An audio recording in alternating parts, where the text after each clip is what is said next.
Welcome back to another Mastering the Basics lesson for English Speaking Complete.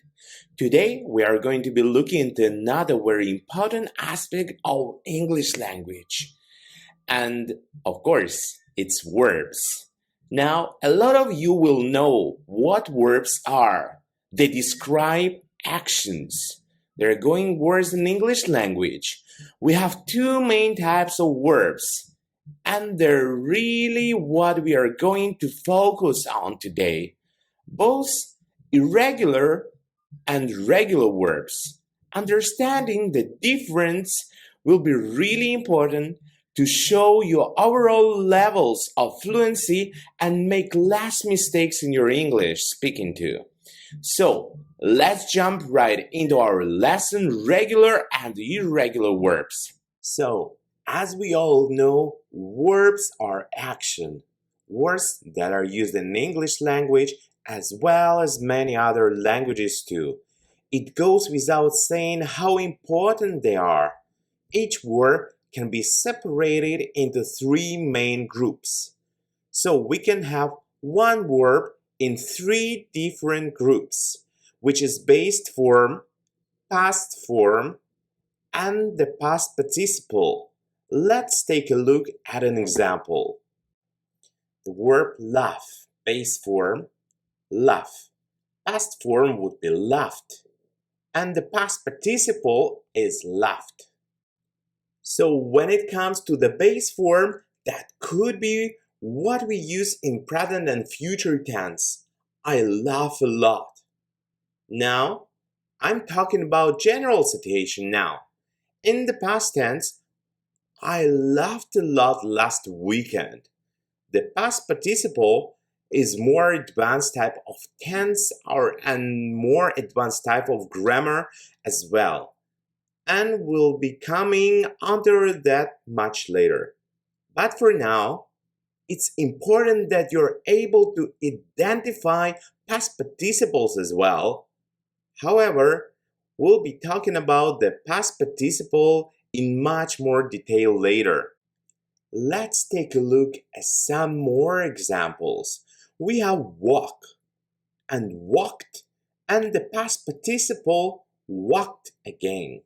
So we can see in this example the base form is walk, and both the past and past participle is walked. So the past forming the past participle really are different ways to talk about the past tense. Here's another example.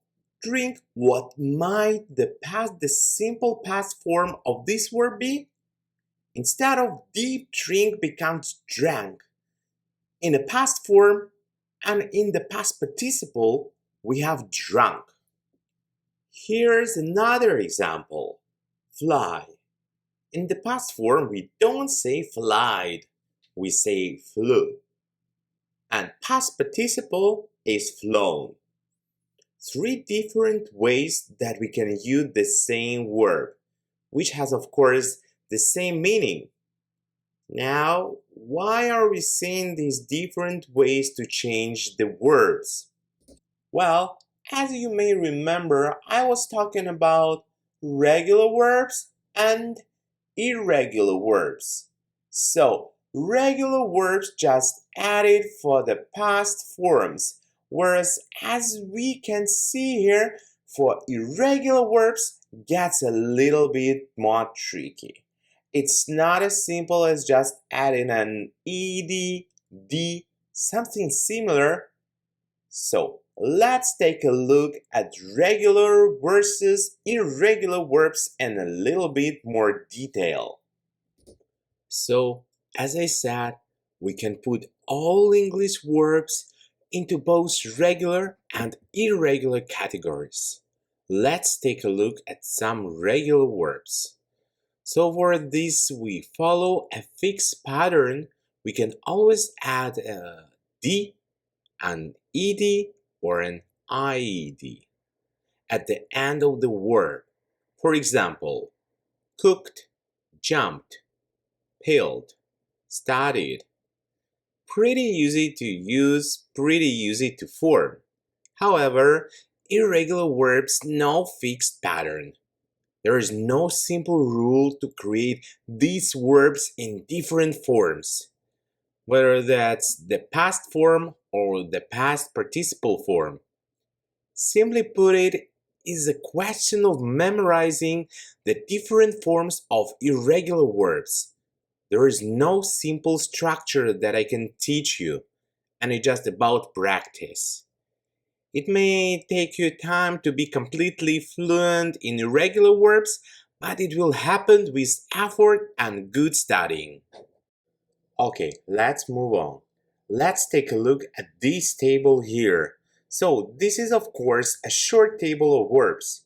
We have on left hand side regular verbs, on the right hand side irregular verbs, and they're pretty common verbs. However, of course, this really isn't everything, but it's just used to emphasize the difference. So we can see here our regular verbs. Simply put on the past and the past participle forms, we add either a and ed or an ied. Again, the irregular verbs are a bit more difficult. Let's go to the top of this list. We have by, which then changes into bought, and the past participle is in fact the same but. Let's look at the next example. It is the same at the past and the past participle the same again. So we have choose in the past tense, we have chose. In the past participle, we have chosen. Okay, so things are starting to get a little bit tricky. Let's look at fall. We have fall, fell, fallen. Okay. What pattern are we starting to see, if any at all? So it's definitely worth those considering some of the different patterns we can have for irregular verbs. There is no fixed way to create them. We need to remember them. However, there is a simple or an easier way that we can group irregular verbs, so we can divide irregular verbs into 4 main groups. We still need to memorize them. This won't help us to form irregular verbs in past participles, but this will help us to understand different types of irregular verbs. It will help us to increase our knowledge of the English language. So, here's our table, and we have group 1. All forms are the same, so we have put the verb to put the kettle on, put the plate on the table, and here we can see put. It's the same in any tense that we use in any time we're discussing. The verb form doesn't change. And that's the same for hit. Just 2 examples for you there. So with some irregular verbs, we don't change anything, although this is slightly less common. This isn't the largest group, I would say. Here is group 2. So we have the same past and past participle, bring, brought, find, found. The past and the past participle sometimes can be the same, but we also have the same base and past participle with the past for being different. Become, became, become. Run, ran, run. Slightly confusing, right? A little bit tricky to remember, but again, it's just about practice. Now, it's worth me pointing out that if you do make errors in changing certain form and not getting the right form, especially with irregular verbs, don't worry. People will of course still understand you, but in terms of increasing our fluency, we do need to be as accurate as possible. So here is group for all forms are different. Wake, woke, woken. See, saw, seen. Again, it's all about memorizing the different verbs forms. Okay, so that is the end of our instructional part of our video.